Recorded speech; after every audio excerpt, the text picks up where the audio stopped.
시청자 여러분 안녕하십니까? 요즘 막바지 무더위 속에 2차 장마 소식도 들려오는데요. 대전에서는 최근 폐막한 영시축제가 주목을 받았습니다. 오늘 생생토론에서는 도시명 야간 축제였던 대전 영시축제를 돌아보고 지역 정가 이슈와 충청권 대선 공약 상황도 함께 살펴보겠습니다. 그러면 토론을 함께할 분들 소개하겠습니다. 배재대 행정학과 최호택 교수 나오셨습니다. 안녕하세요. 다음은 단국대 정책경영대학원 이희성 교수 자리하셨고요. 안녕하세요. 마지막으로 대전 경실련 김동섭 집행위원과 함께하겠습니다. 안녕하십니까. 네, 그러면 준비된 영상 보시고 본격적인 토론 이어가겠습니다.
네, 최근 폐막한 대전 영시축제. 대전시는 이제 그 방문객 110만 명 기록했다고 이렇게 발표를 했죠. 그리고 이제 대전 엑스포 이후에 최대 이제 흥행을 거뒀다고 이렇게 이제 자평을 했는데요.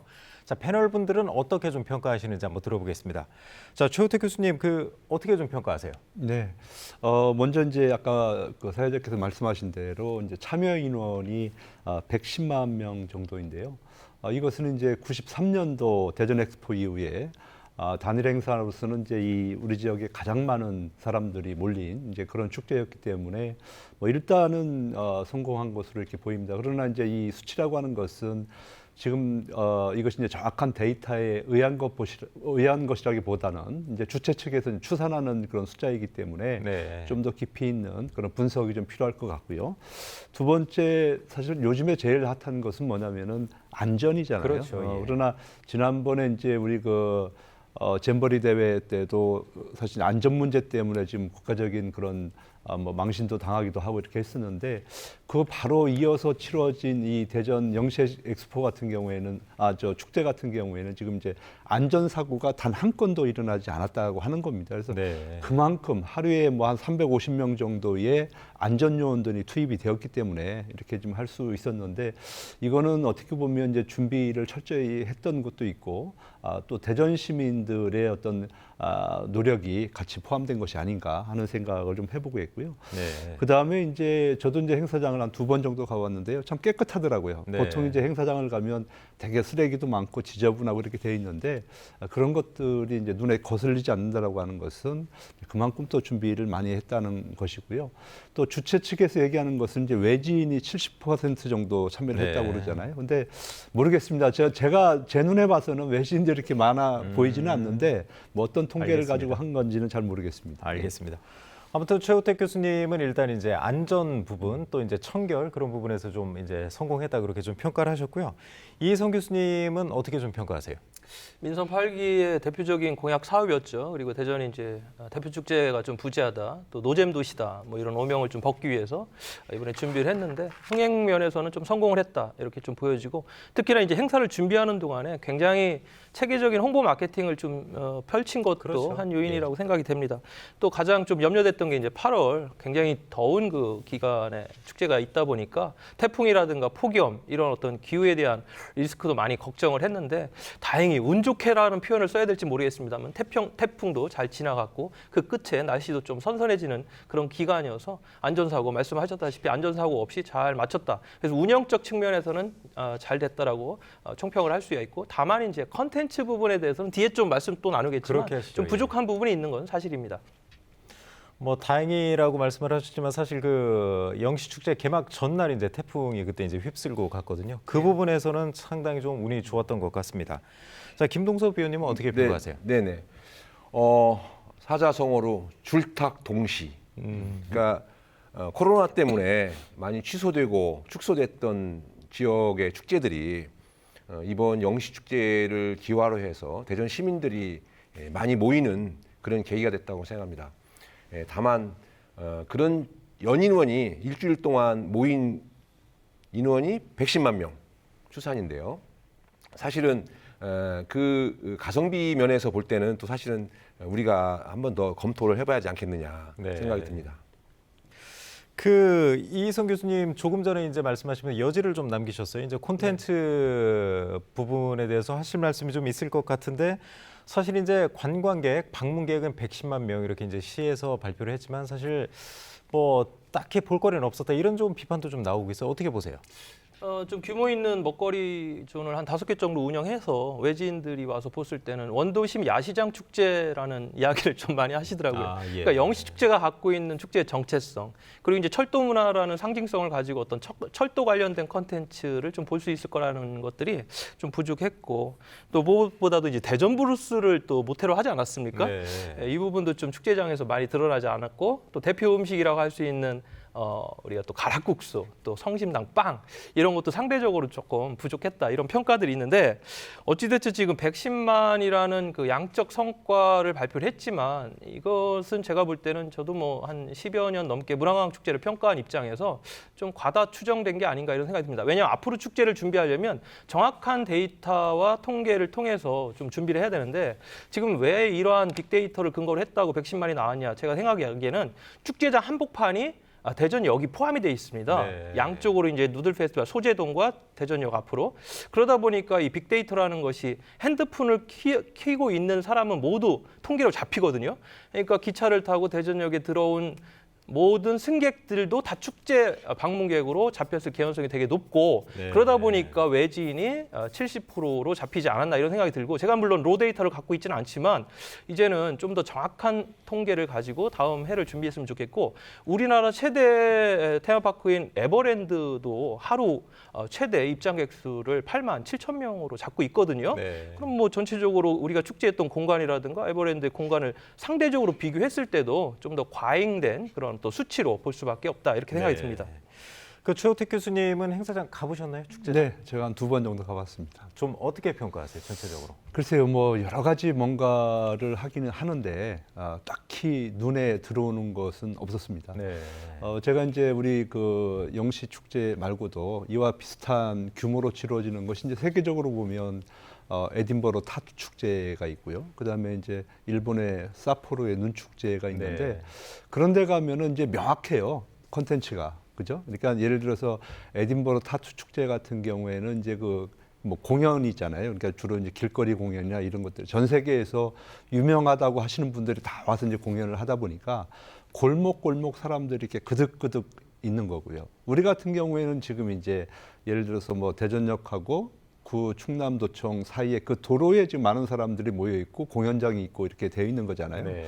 그러니까 제가 봤을 때 문제점 중에 하나는 사실은 110만이 왔을 수도 있는데, 근데 대부분 사람들이 모여 있던 곳은 제가 갔을 때는 공연장이었습니다. 네. 그러니까 예를 들어서 유명한 뭐 가수가 온다든지 뭐 K-팝 스타가 온다든지 이렇게 됐을 때 사람들이 이제 많이 왔기 때문에 과연 이것이 영시 페스티벌하고 그런 공연들하고의 어떤 상관관계 이런 것들도 우리가 한번 좀 따져보아야 되지 않나, 이제 그렇겠네요. 그런 생각을 좀 해봤습니다. 네.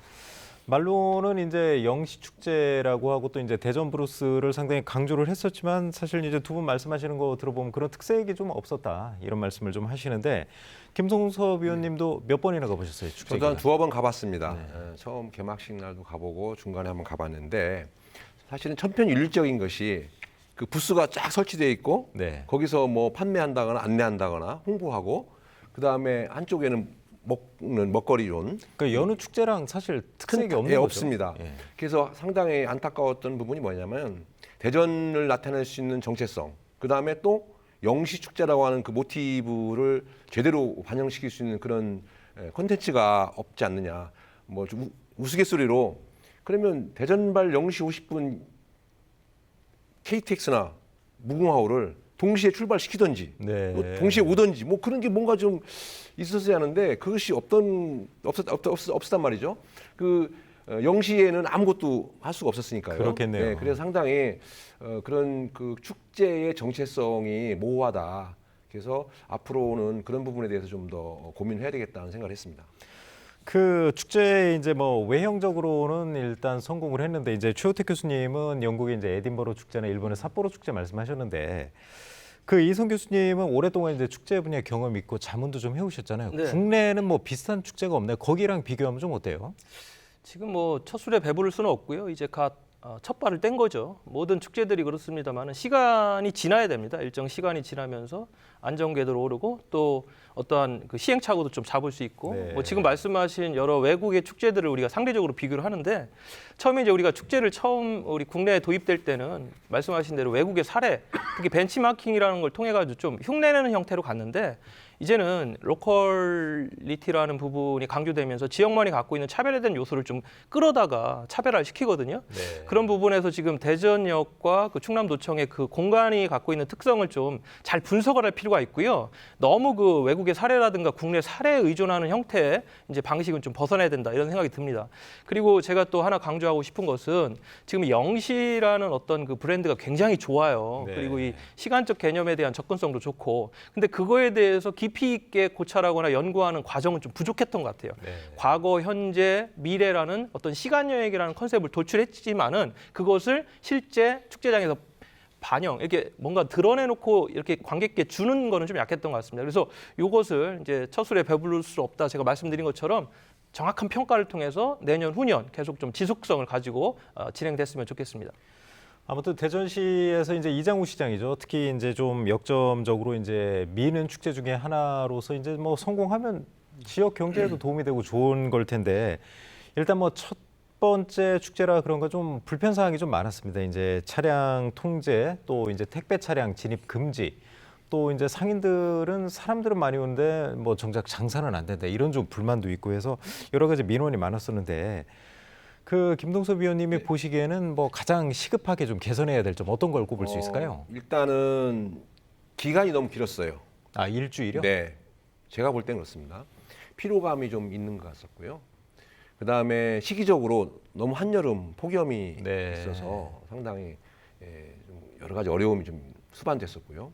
그 다음에 이 흔히 말하는 그 NC백화점이라고 하는 사거리 거기에 메인 무대를 설치해놓고 사방을 다 막았거든요. 그렇죠. 예, 그러다 보니까 그 도보로 걸어서 충남도청에서 그 목적교라든가 대전역으로 진입한다거나 또 그쪽에서 충남도청으로 진입해야 될 그런 도보 여행자들이 한참 돌아서 가야 됩니다. 네. 그런 불편함 같은 것들이 있었고요. 그 다음에 그 로드샵에 대한 그런 배려 기본적으로 필요하고요. 그 다음에 흔히 말하는 용변에 대한 부분도 개방형 화장실을 상당히 협조를 구했습니다만은 그게 하루 이틀이면 좀 용인이 돼요. 네. 그만큼. 그러나 일주일 동안 그 장시간 동안 그 많은 사람들이 이용을 하고 그렇게 된다고 하면 그 로드샵에 있는 그 상인들 상당히 좀 불편함이 있지 않나 생각이 들어서 앞으로 그 이 영시 축제에 대한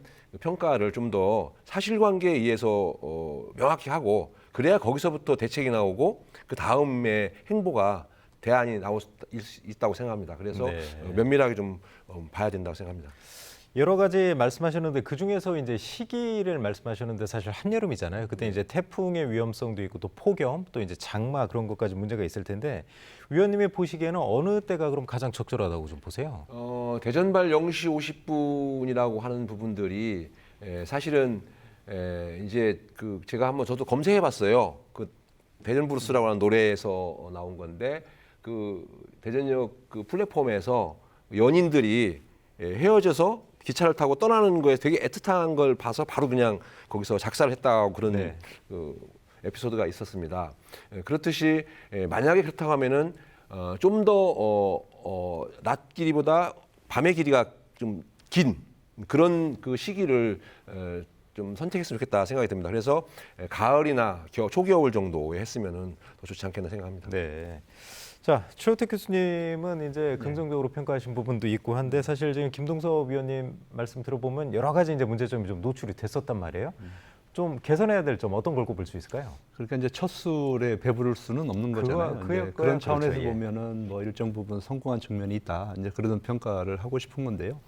그러나 이제 아까 우리 그 이성 교수도 얘기했지만 콘텐츠의 문제입니다. 네. 이것은 정말 잡탕밥 수준이지 이게 어떤 긴 미래를 바라보고 가는 그런 축제는 아니다. 저는 그렇게 생각을 했어요.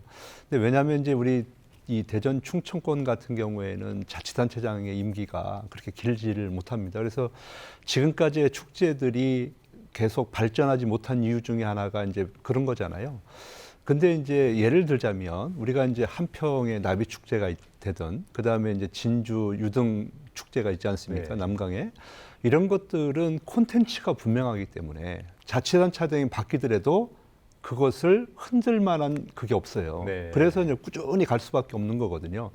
근데 지금 대전 영시 축제 같은 경우에는 콘텐츠, 그러니까 탄탄한 콘텐츠가 없다 보니까 이것은 자치단체장이 바뀌게 되면 무조건 축소가 되고 폐지될 수 있는 제가 볼 때는 그런 여지를 가지고 있다. 그래서 네. 진정으로 이것이 긴 안목을 가지고 가는 축제라고 한다면 정말 킬러 콘텐츠를 개발하는데 이번에 이제 노력을 해야 되겠고 보니까 뭐 아마 내일쯤 지금 이제 이장우 시장이 또 에딘버러로 가는 것 같더라고요. 그렇죠. 그 배우기 위해서 가는데, 근데 그게 이제 에딘버러 축제 같은 경우는 8월 한 달 동안 하는 거 축제잖아요. 그래서 이제 전 세계 정말 거리 공연하시는 분들 또 무대 공연하시는 분들이 다 모여서 이제 즐기는 축제인데 지금 막바지라 과연 뭘 볼 수 있을지 그리고 주말을 끼고 있기 때문에 그래서 그게 좀 아쉽기는 한데요. 하여튼간에 지금 가서 좀 철저하게 분석을 해서 우리만의 색다른 모습을 좀 가지고 왔으면 하는 그런 바람을 좀 가지고 있고 또 하나는 목표 의식이 분명해야 된다. 네. 왜냐하면은 이것이 원도심을 살리기 위한 것인지 아니면 대전의 미래를 위해서 뭔가를 좀 창출하는 것이라든지 이런 목표 의식을 분명히 해야지만이 저는 이제 이 축제가 성공할 수 있다. 예를 들면 뭐 정말 원도심을 활성화시키고 주민들을 화합하게 한다라고 하면 이번 축제에 저는 그 KBS사는 전국 노래자랑 있지 않습니까? 이거 네네. 반드시 유치를 해야죠. 이 전국 규모의 이렇게 하는 축제에 만약에 그게 지금 유치가 안 됐다라고 하는 것은 제가 볼 때는 저는 그 이 축제를 추진하는 입장에서 보면 상당히 좀 부족한 측면이 있다. 그리고 이제 사실은 사람 모으는 데는 제일 중요한 게 뭐 요즘에 핫한 것이 뭐 트로트, 트로트 아니면 뭐 케이팝 아니겠습니까? 네네. 그래서 그런 무게 있는 사람들을 뭐 유치를 한다면 성공할 수 있기 때문에 저는 좀 차제에 정말로 면밀하게 분석을 하고 내년도에는 좀 짜임새 있게 갔으면 좋겠다 하는 생각을 네. 합니다. 듣기로는 이제 예산 규모가 사실 적지 않고 상당히 좀 투입했다고 들었고 또 의외인 게 최우택 교수님은 이제 대전시장에 대해서 항상 애정을 갖고 이제 좋은 말씀, 긍정적으로 보시는 분인데 사실 아주 제가 듣기로 혹평을 하신 것 같아요. 그 정도로 좀 문제가 있다고 보시는 건가? 아무리 1회 축제라고 하더라도. 그러니까 1회 축제치고는 돈을 많이 썼어요. 네. 사실 이제 공식적으로는 뭐 30억이라고 얘기하지만 뭐 구에서 참여하고 이렇게 했기 때문에 뭐 한 뭐 4, 50억은 들어가지 않았을까 하는 생각을 해보는데 이 정도 투자해가지고 이 정도 축제를 했다라고 하는 것은 그냥 겉에 보기에는 화려해 보이고 성공한 것 같지만 우리 전문가들이 봤을 때는 그렇지는 않다. 그래서 왜냐하면 이 시정이라고 하는 것이 1년만 하고 마치는 게 아니잖아요. 네. 그래서 이것이 천천히 이제 발전을 하면서 이렇게 에너지를 모아가야 되는데 너무 한 번에 지금 에너지를 쏟아 부었단 말이에요. 그래서 네. 피로도 엄청나게 커버려요. 그래서 이제 그런 측면이 있기 때문에 이번 저 에딘버러 시장께서 출장 가는 도중에 좀 많은 좀 생각을 하셨으면 좋겠고 좀 네. 침착하게 좀 고민 좀 했으면 좋겠습니다. 자, 이성 교수님 아주 신랄하게 한번 비판해 주시죠. 이거는 뭐 철저히 관주도형 축제였죠. 그리고 그만한 4, 50억의 예산을 투여하고 대전시장께서 거의 총감독 역할을 하셨잖아요. 그러니까 뭐 모든 행정이 동원될 수밖에 없었고 유관기관까지도 다 동원이 됐어요. 관광공사, 마케팅공사, 사회적 혁신센터까지 다 동원이 됐거든요. 네. 결국 이런 성과를 내는 거는 뭐 이런 어느 정도 예측은 됐죠. 그러나 이제 내년, 후년 계속 갈 때 이런 방식으로 과연 할 수 있을까? 이거는 좀 물음표를 던질 수밖에 없고 그러다 보니까 지역의 문화예술인들이라든가 지역의 뭐 시민사회 단체까지도 이번에 좀 소외됐다라는 본래 목소리가 나오지 않습니까? 이거는 축제가 지속 가능하지 못하는 가장 대표적인 케이스예요. 지역 주민, 특히나 시민사회 영역이라든가 문화예술인들이 소외된 일종의 그러한 축제들은 지속 가능성 담보하기 어렵습니다. 결국은 이번 첫해 성공이다 고 자화자찬하면서 모든 것들을 그냥 이렇게 박수치 끝날 것이 아니라 냉정하게 평가해야 됩니다. 그리고 그래서 제가 이제 앞으로는 축제 조직을 재정비해야 됩니다. 그래서 민과 관이 함께 갈 수 있는 축제 형태로 만들어야 되고요. 그리고 개최 시기 계속 말씀하시잖아요. 네. 지금 이거 제가 목적을 보니까 인류경제 도시 대전의 어떤 연장선상에서 지역경제 활성화가 가장 큰 목표로 제가 알고 있어요. 그럼 왜 이 더운 8월에 합니까? 네. 그리고 앞으로 기후 리스크는 더 심해질 텐데 이거 또 심각하게 고려할 필요가 있다 이렇게 말씀드립니다. 네, 알겠습니다. 뭐 주제가 아주 좋습니다. 이제 대전 영시 축제, 이제 대전 브루스 그런 주제는 아주 좋은데 내년 2회 대회부터는 좀 더 이제 나은 모습 한번 기대해봐야 될 것 같습니다. 그래서 잠깐 한 말씀 더 네네. 첨언드린다면은 내년부터는 과학기술도시 대전이라고 표방을 하고 있습니다. 그런데 이번 축제에서는 과학기술이 접목된 부스나 그런 참여하는 그런 역할들이 별로 없었습니다. 대전역에서 전시회는 네, 하긴 그거 했더라고요. 정도 예. 갖고는 뭐 좀 미약하고요. 사실은 예술을 과학과 연계하는 것이 아티언스라고 합니다. 네. 그것도 있을 거예요. 또 과학을 예술로 또 승계시킬 수 있는 이렇게 좋은 모티브가 있고 지금 현재 하고 있어요. 대전에서도 하고 있는데 그거를 좀 더 확대 재생산한다 한다 하면은 과학과 예술이 함께 어우러지고 볼거리가 있고 참여할 수 있는 그런 좋은 콘텐츠가 개발되지 않겠나 생각이 들고요. 또 두 번째는 우리 지역에 좋은 인프라가 있습니다. 예컨대 장동 산림욕장, 그다음에 장태산, 그리고 계룡산, 하다못해 유성 장터. 그래서 그렇게 연계시킬 수 있는 그런 프로그램을 개발해서 접목을 시킨다면 대전역에서부터 구충남부청까지 1km 안에다 다 몰아놓고 거기서 천편일률적으로 전시하고 막 그 보여주는 공연만 하는 것이 아니라 찾아가고 즐기고 할 수 있는 그런 좋은 콘텐츠가 개발됐으면 좋겠습니다. 네. 영시 축제에서 뭐 다들 할 말이 이렇게 많으실 줄 제가 몰랐었는데 이제 다음 주제 정치 쪽으로 한번 넘어가 보겠습니다. 최근에 이제 뭐 좀 놀라운 그 판결이 있었는데 그 정진석 의원 고 노무현 전 대통령 명예훼손 혐의로 6개월의 이제 실형을 선고를 받았어요. 이제 법정 구속은 안 됐지만 좀 의외의 판결이다 이런 좀 그 평가도 나오고 있는데 자, 그 최우택 교수님 어떻게 보세요? 좀 이례적인 판결이다 이런 좀 평가가 나와요. 그렇죠. 이제 지금 뭐 검찰에서는 약식 명령으로 지금 500만 원을 선고를 한 거잖아요. 네. 그런데 이제 이게 판사가 직권으로 해서 지금 이제 6개월을 선고했다라고 하는 것은 어떻게 보면 이례적이고 또 내년 총선을 앞두고 또 여야에서는 이제 정치적으로밖에 해석할 수밖에 없는 이제 그런 상황이기 때문에 좀 문제가 되는 것 같은데요. 그러나 이제 이 정보통신법 위반에 관련되는 것 양형을 보니까 사실은 이제 6개월에서 1년 4개월 정도 선고를 할 수 있도록 이렇게 되어 있어요. 양형 기준은 기준은 그렇게 되어 있습니다. 네. 거기에 이제 예를 들어서 본인이 얼마나 반성을 했는지 가감을 이제 이제 그래서 이제 그래서 지금까지는 이렇게 실형을 선고하는 경우는 없었는데 이례적으로 했는데 이제 그러다 보니까 사람들은 궁금해하잖아요. 왜 이런 판결이 나왔을까? 해서 이제 그 판결한 판사님을 이제 또 이렇게 조사를 좀 해보니까 이력 자체가 너무 정치적으로 좀 편향된 이제 그런 활동들을 그동안 SNS를 통해서 많이 해왔기 때문에 그러면 이게 이제 이 판결 자체가 어떤 정치적 목적에 의한 아니면 정치적 성향에 의한 판단이 아니었나 네. 이런 오해를 좀 하고 있고 여당에서는 이제 계속해서 이제 그런 그렇게 지금 몰고 있는 것이 아닌가 생각이 됩니다. 예. 자, 이희성 교수님은 판결 어떻게 보세요? 6년가량 지나서 처음으로 법원 판단이 나온 거 아니겠습니까? 네. 이게 요즘 가짜뉴스 굉장히 많이 하고 이거 엄벌해야 된다. 계속 뭐 이거는 뭐 정진석 의원뿐 아니라 모든 정치권에서 한 얘기 아니에요. 상황이 많이 바뀌었죠. 그리고 지금 명예훼손에 대한 것도 굉장히 좀 강하게 지금 처벌하는 지금 형태로 가고 있습니다.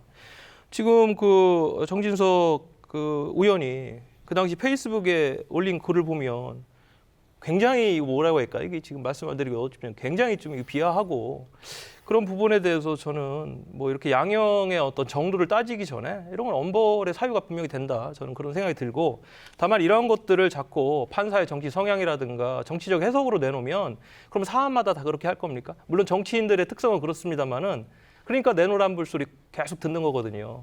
어찌됐든 저는 이번 판결을 통해서 지금 정치인들의 말, 또 요즘에 이제 거친 언사 이런 것들이 조금 자정 능력을 갖고 좀 뭔가 이루어졌으면 좋겠다 이런 생각이 듭니다. 그 일부에서는 이제 그 판사의 정치적 성향, 최우택 교수님도 말씀하셨지만 그 부분을 좀 이제 좀 문제 삼는 부분도 있는데 그 부분은 좀 어떻게 보세요?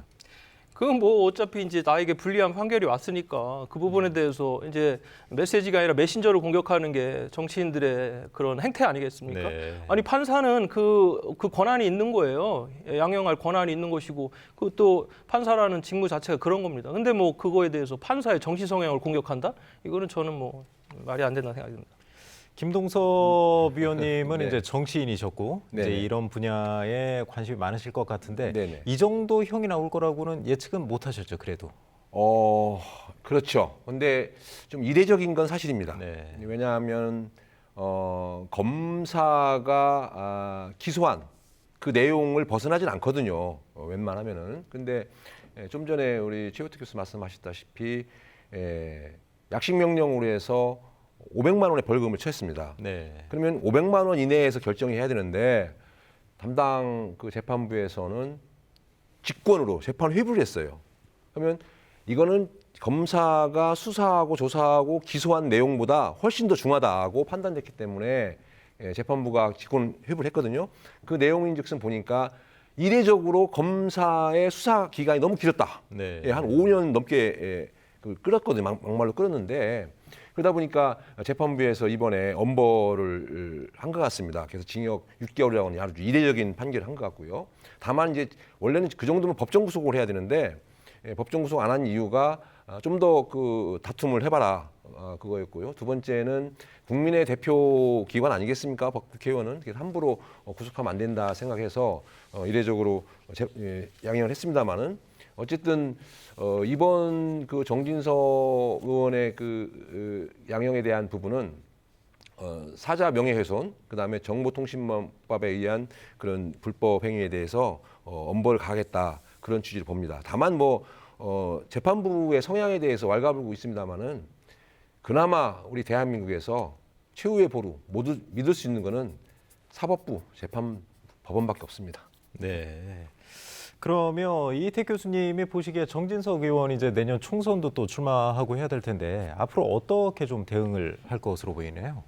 거기 이제 그 박수현 전 수석이 거기 이제 딱 버티고 있지 않습니까? 이전에 이제 선거를 2번을 치렀는데 뭐 2%, 3%대 박빙 선거로 계속 갔단 말이죠. 예. 이 재판이 뭐 내년 총선까지 그 판결 결과가 날 것 같진 않아요. 좀 끌겠죠. 그렇지만 이제 이것을 바라보는 지역 여론이 어떻게 갈지가 좀 궁금하고 그런 부분에서 정진석 의원도 조금 긴장할 수밖에 없다. 최근에 정진석 의원이 지역에 굉장히 열심히 활동을 하고 있었거든요. 네. 예, 지금 5선이기 때문에 6선을 바라보면서 뭐 좀 크게는 국회의장에 대한 꿈도 있으신 것 같은데 그리고 이제 국민의힘으로서는 정진석 의원을 좀 다양한 형태의 카드로 쓸 좀 보관을 갖고 있었을 거예요. 충청 지역에 전반적으로 뭐 일부는 뭐 세종 착출설도 있었는데 그런 데 있어서 일부 좀 제동이 걸리지 않을까 이런 생각도 좀 조심스럽게 해봅니다. 그런데 이제 정진석 의원 판결이 시끌시끌했는데 대전에서는 또 이제 권선택 전 대전시장 그분의 이제 8.15 이제 광복절 사면에 포함될 거다 이런 전망이 사실 우세했거든요. 저도 이제 좀 여러분한테 들었었는데 근데 결국 안 됐어요. 교수님은 최우택 교수님은 어떻게 좀 보셨어요? 이게 이제 그 권선택 의원 같은 경우에는 2017년도에 정치자금법으로 해서 이제 시장직을 잃는 그런 판결을 받았는데 그때가 이제 박근혜 정부 시절이었고요. 네.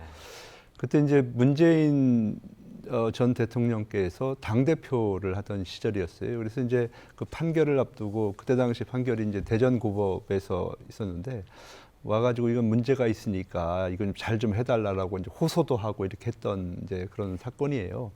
근데 그 이후에 이제 문재인 대표께서 대통령이 되시고 5년 동안이 흘렀는데 5년 동안에 사실은 권선택 전 시장 같은 경우에는 사면복권이나 이런 것들을 이제 강하게 요구를 했고 했는데도 불구하고 그때 당시 여당에서는 그걸 반응을 하지 않았어요. 네.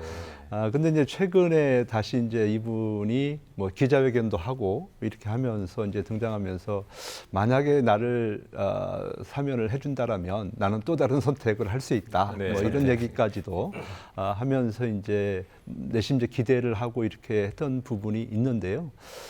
저는 그러나 지금 만약에 그렇게 사면을 받아서 예를 들어서 타당에 가서 새롭게 정치를 시작한다라고 하는 것은 우리 이 대전의 정치 문화에 저는 좋은 영향은 아니다 그렇게 네. 생각을 하는 거고요. 본인이 이제 그렇게 지금 그 활동하는 것은 저는 이제 글쎄요, 저는 이렇게 제가 봤을 때는 참 좋은 모습은 아닌 것 같아요. 그래서 저는 이쯤에서 본인이 그냥 어차피 이거는 뭐 지역사회에 맡겨야 되는 문제지 본인이 나서가지고 자꾸만 해달라 그 본인만 추해지는 거 아니겠어요. 그래서 저는 일단 그 시민들의 판단에 좀 맡겨야 될 것 같고요. 만약에 시민들이 정말 원한다면 왜 안 해주겠습니까? 네. 그러니까 그런 이제 강한 원함이 없기 때문에 지금 이제 본인의 어떤 그 애걸로만 이제 느껴질 수밖에 없기 때문에 아마 위에서도 판단을 못하는 부분이 있을 것 같아요. 그래서 일단은 지역 사회에 좀 더 봉사를 하시면서 또 지역 정치의 발전을 위해서 뭔가 헌신을 하시면서 좀 기다려보고 하는 것이 또 지역 원로로서의 모습이 아닌가 하는 생각을 좀 해보고 있습니다. 김동섭 위원님은 이제 시의원 하실 당시 혹시 같이 했었습니다. 그러시죠? 네. 개인적으로도 네, 잘 아시죠? 합니다. 좀 네. 어떻게 보셨어요? 개인적으로는 권선택 전 시장 개인적으로는 상당히 억울하고 안타깝고 아쉬웠을 겁니다. 왜냐하면 충남의 당진을 지역으로 활동하고 계시는 정용선 국힘 당협위원장은 또 이번에 사면복권 됐어요. 네. 그분은 2심 판결을 받고 상고를 안 하고 상고 취하를 하고 그냥 바로 받아버리고요. 그다음에 한참 중앙에서 논란이 되고 있는 전 강서구청장 김태우 씨인가요? 그분도 대법원 판결 받고 3개월 만에 바로 그냥 사면복권 됐습니다. 그럼에도 불구하고 우리 대전시장을 역임하신 권선택 전 시장은 꽤 오래됐습니다. 2017년 12월 달에 그게 정리가 됐기 때문에 오랜 시간이 걸렸음에도 불구하고 사면복권 이번에 제외됐단 말이죠. 그럼 형평성에서 상당히 논란이 좀 있을 수 있고요. 본인으로서는 상당히 애처롭고 안타까웠으리라 생각합니다. 그러나 이 문제는 사면복권에 대한 문제는 대통령 고유 권한 사항이기 때문에 어쩔 수 없습니다만은 우리 지역의 정치인으로서 대전시장 또는 국회의원을 역임하신 분으로서 지역 정치, 지역 대전시 발전을 위해서 무엇인가를 할 역할을 잘 찾아서 한다고 하면은 좋은 기회가 또 오지 않겠나 생각이 듭니다. 지금 이희성 교수님 조금 전에 이제 정진석 의원의 이제 그 총선 관련해서 이제 언급을 좀 해주셨었는데 권선택 전 시장의 이제 사면도 사실 총선하고 좀 연관이 있었잖아요. 네, 그렇죠. 이렇게 되면 총선 구도에도 영향을 좀 많이 받는 거 아닌가요? 뭐 정치인의 사면은 정치적으로 해석될 수밖에 없습니다. 이걸 네. 가지고 형평성 얘기를 하면 한도 끝도 없을 것 같고요. 6년 만에 이제 기자간담회를 자청해서 승부수라고 할 수 있을지 아니면은 절박함이라고 할 수 있을지 이렇게 띄웠는데 결국은 저는 그 선택이 좀 패착이다. 앞으로 이제 지역에서 권선택 전 시장에 대한 정치 영향력은 거의 소멸되지 않을까 이런 그 정도까지요? 생각이 들고요. 왜냐하면 이제 당을 바꿔서 뭔가 손을 내밀었잖아요. 네. 당을 바꿔서 뭔가 역할을 해보겠다 정도까지 메시지를 던진 거기 때문에 이쪽 저쪽 다 이제 힘든 상황이 된 거죠. 그러다 보니까 말씀대로 권선택 시장의 복귀, 내년 총선의 역할론, 은근히 양당에서 셈법을 좀 계산기를 두드렸을 텐데 먼저 그 출마가 예상됐던 지역구의 그 후보군들은 안심을 했을 테고 그래서 이것은 이제 앞으로 좀 더 지켜봐야 되겠습니다만은 이제 총선이 굉장히 박빙으로 치러질 겁니다. 특히 이제 대전은 더 그럴 거예요. 그럴 경우에 이제 권선 전 시장의 이번에 사면체가 어느 당에 유리할지는 조금 더 유빌리는 좀 더 따져봐야 될 것 같습니다. 네. 그럼 최우태 교수님도 짧게 한번 언급을 해주시죠. 총선 관련해서. 글쎄요, 뭐 내년 총선에 미치는 영향은 저는 크지는 않을 것이다. 왜냐하면 이것이 뭐 만약에 이제 전 정권 때 사면복권이 됐다라고 한다면 제가 볼 때는 파장은 컸을 것 같은데요. 근데 이번 같은 경우에는 명분도 없지 않습니까? 그렇기 때문에 저는 뭐 큰 기대들을 안 하고 있었기 때문에 아마 큰 영향은 미치지 않을 것이라는 생각을 해보는데, 내년 총선과 관련해서는 저는 이제 자꾸만 당해서 이제 흘러간 물 가지고 자꾸만 물레방아를 돌리려고 좀 안 했으면 좋겠어요. 정말 신진, 새로운 인물들 많지 않습니까? 지금 중앙에서 활동하시는 분들이나 지역에서 열심히 지금 커나가고 있는 그런 신진 세력들이 있거든요. 이분들을 어떻게 발굴해서 활용할 것인가. 이런 것들을 좀 고민해야지. 자꾸만 나 이렇게 좀 옛날로 돌아가서 뭔가를 좀 찾으려고 한다면 대전이 어떻게 미래지향적인 도시가 되겠느냐, 이제 그런 말씀 좀 드리고 싶습니다. 네. 그럼 바로 이제 다음 주제 한번 넘어가 볼게요. 이제 충청권의 그 윤석열 대통령 대선 공약인 이제 국립치의학연구원, 이 부분이 이제 천안으로 하겠다 이런 공약이 있었는데, 사실 지금 공모 뭐 그런 가능성이 나오면서 다른 지역에서도 관심을 갖고 있단 말이에요. 그래서 그 국립경찰병원 분원처럼 또 공모식으로 가서 천안이 안 되고 다른 지역으로 가는 거 아니냐. 사실 천안 쪽에서는 우려가 상당히 큰데, 김동섭 위원님은 어떻게 보세요? 네, 참 저 이 치의학연구원 하면 제가 할 말이 참 많습니다. 아, 그쪽에 뭐 네, 잘 제가 실무추진위원으로서 활동을 했었고요. 아, 그러세요? 예, 거의 뭐 치의학연구원 모토라고 할 수 있는 것까지 거의 왔었어요. 그런데 대전 쪽을 말씀하시는 네, 거예요? 맞습니다. 대전 예, 유치하실 때? 했었죠. 그런데 저는 그 당시에 대전이 사실은 치의학연구원을 유치하고 이렇게 할 수 있는 여러 가지 여건이 잘 됐다 생각했었고요. 그래서 제가 방안으로 뭘까 어땠냐면 카이스트의 부설 연구소로 하자, 뭐 그렇게까지 네. 제안해서 카이스트로부터 긍정적인 답변도 얻었었는데, 그 이후에 또 단절돼 가지고 이번에 대통령 공약, 그다음에 도지사 공약으로 천안으로 이제 지목을 했는데 다 그렇듯이 지난번 대전에서 치의학연구원 설치를 하려고 할 당시에도 대구하고 광주가 아주 극렬하게 유치전을 벌였어요. 아주 네. 극렬하게. 그런데 이번에도 보니까 대통령 공약임에도 불구하고 대구, 광주가 지금 나서고 있습니다. 네. 아주 엄청나게 지금 일어나고 있어요. 그런데 이번 건은 좀 더 대전과 그 충남이 좀 더 협업해서 함께 한다고 하면 충남으로 우리 이웃인 충남으로 유치될 가능성이 크고요. 대전으로 오면 더 좋겠지만 뭐 어쩔 수 없지 않겠습니까? 다행스럽게도 그것이 좀 더 한 발짝 간 거는 지난 23일에 보건복지위 법안 소위에서 네. 통과가 됐어요. 관련 법안이. 그렇죠, 예. 예, 치의학산업 육성법이라든가 관련 법안 3개가 함께 병합심리해서 통과가 됐기 때문에 잠시 좀 다음에 이제 그 상임위, 그 다음에 법사위, 본회의 통과되면 이제 완전 시작됩니다. 근데 대통령 공약사항이라고 그냥 가만히 손 놓고 있으면 절대 안 됩니다. 네. 항상 우리 대전에서도 대통령이 해준다고 했으니까 되겠지 하고 손 놓고 있다가 많은 국책 사업들이 다른 지역으로 빼앗기는 그런 우를 범했습니다. 이번에도 치의학연구원이 천안으로 잘 유치되길 기대하겠습니다. 근데 이희성 교수님이 네. 대선 공약이면 이제 충남에 맞는 공약을 내놓은 거고요. 이제 뭐 다른 지역에도 이제 지역에 맞는 공약을 분명히 줬을 텐데 네. 왜 정부는 이런 스탠스를 취하는지 이해가 안 가요. 지역 공약은 당연히 이쪽으로 줘야 되는 거 아닌가요? 그러게요. 대통령의 공약은 국민과의 약속 아닙니까? 예, 그리고 윤 대통령께서는 충남의 아들이라고 또 표를 얻어갔잖아요. 네. 근데 지금 육사이전 뭐 물 건너 갔지 않습니까? 대표적인 그 지역 공약이었는데. 네. 그리고 아까 얘기하신 그 경찰병원 분원도 결국 공모로 전환돼서 됐어요. 결국 이제 뭐 네. 되긴 됐지만 야산으로. 서산민항 같은 경우도 예타에서 탈락했다가 이번에 이제 당정협의회에서 내년 뭐 설계 예산 한 10억 정도 이렇게 세우는 형태에서 좀 지역 민심을 좀 달래는 형태로 가고 있는데 네. 그러니까 저희가 못 믿는 거예요. 이게 대통령의 지역을 대표하는 공약은 믿고 좀 추진을 해야 되는데 이 부분을 지금 우리가 이런 표현이 어쩐지 모르겠습니다만 정치의 지형이라든가 여러 가지 그 상황에 따라서 말이 바뀌는 것.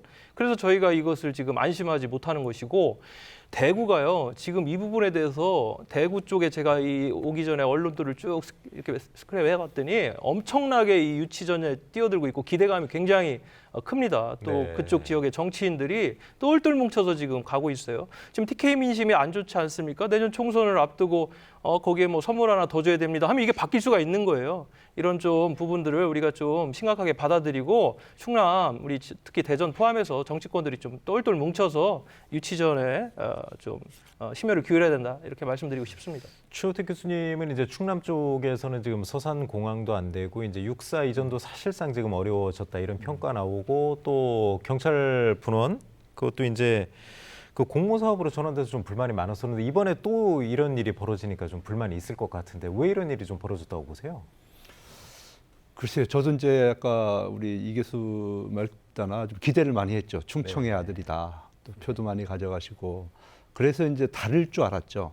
예전에는 우리 지역 출신 대통령이 아니다 보니까 뺏겨도 뭐 그럴 수 있지. 뭐 늘 그래왔으니까 이제 이런 마음을 가졌는데 이번 같은 경우에는 아니지 않습니까? 충청의 아들이고 뭔가 확실하게 지역 발전을 위해서 뭔가를 하겠다라고 대통령께서 말씀하신 이제 그런 마당인데 자꾸만 이제 이런 일이 발생을 하다 보니까 이제 국민들은 그 진정성을 의심할 수밖에 없는 거고요. 이런 것들은 아마 분명히 앞으로 있을 뭐 총선이 됐던 뭐 대통령 선거하든 이런 데 분명히 영향을 줄 것이다 하는 네. 생각을 좀 해보고요. 그래서 이거는 빨리 정리를 해 주셔야 돼요. 왜냐하면 지금 대구나 뭐 부산이나 광주나 이런 데는 이미 TF팀 만들어 가지고 엄청나게 지금 뭐 예산과 인력을 좀 투입하고 있는 거거든요. 그래서 이런 그 그냥 괜한 그 소모전이 되지 않게 해서는 저는 정부 당국이 안 된다라고 하면 저는 용산에서 분명하게 이런 것들은 앞으로 우리 대통령 공약은 확실히 그 지역을 위해서 할 것이다. 그 지역에서 경쟁력을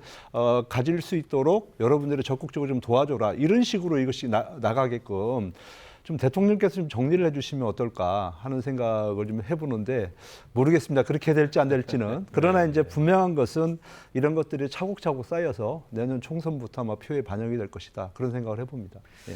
이번 취재 관련해서 김동섭 위원님께 이제 마지막 질문을 좀 드리고 싶은데 아까도 잠깐 언급을 하셨는데 이제 대구나 그런 쪽은 사실 정치권에서 지금 엄청 적극적으로 유치 활동하고 있다고 하셨는데 김동섭 위원님은 대전도 좀 지원을 해야 된다 그런 말씀을 하셨어요. 예, 사실은 꽤 오래 전에 2012년부터 대전에서 사실은 관심 가졌습니다. 네. 그리고 제가 2014년도에 시의회 입성해서 보니까 좀 지지배열을 해가지고 제가 다시 차 안고서 과감하게 상당한 그 척도까지 올라왔었는데 그 대전시에서 그렇게 관심이 별로 없더라고요. 네. 그런데 다행인지 불행인지 모르겠습니다만 천안에서 먼저 선수를 쳐서 한다고 했으니까 또 대통령이 공약을 했으니까 천안에 입지하는 것이 맞다고 생각을 하고요. 네. 가장 좋은 거는 대한민국의 미래, 우리의 미래를 위해서는 대전에 입지하는 것이 가장 좋습니다. 네.